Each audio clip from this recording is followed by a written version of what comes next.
public broadcasters in this room and watching this to understand, how do we get to the heart of providing that kind of value?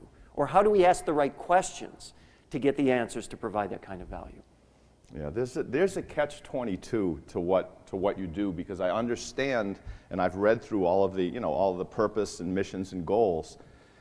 But if you try to attract a larger and larger audience by going very broad with your appeal, you end up attracting fewer and fewer people, because they can't really identify. Someone will come along and say, well, let me narrow in and identify more deeply with the personalities, desires, and beliefs of this group, and then they just take off a piece. That's what's happening to all major brands. That's why you see so many line extensions when you go into the supermarket and you see 50,000 different brands in there. It's because they're trying to just target and target and target very small niches of these audiences, because that's what people are doing. They're just going into this subset. I'll give you a perfect example, and I think it was last week on NPR. I was listening to the program, and it was about organic foods. You saw the program? It said, oh, organic foods, there's been a study, there's really no nutrition. You heard the program? Heard the program. I think I saw it online, though, the link. Oh, okay. Okay. But did everybody hear the program, or at least the mention of the program? Well, if you go in and read the comments by people on the website, they were upset with that program. The reason that they were upset, now think about it, why would people who listen to the radio be upset because we told them that the study showed that organic food really has no better nutritional value than non-organic food? Now, why would they be upset? Does everyone in the room know why they were upset? Because they spend a lot of money on organic food. The people that listen to your radio station, to that station, to National Public Radio or public radio in general.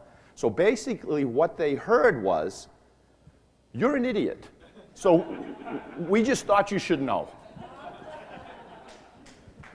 That's what happened. So that's the problem when you say, well, let's just give them the content that, that they should hear about.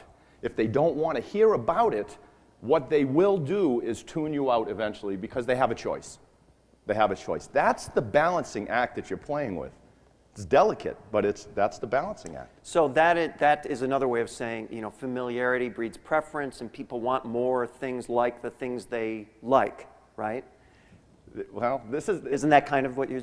Yeah. Here's the line. If you can wrap your mind around this line, and I try to make this clear to a lot of people, and it sounds like a puzzle, but it's not really a puzzle.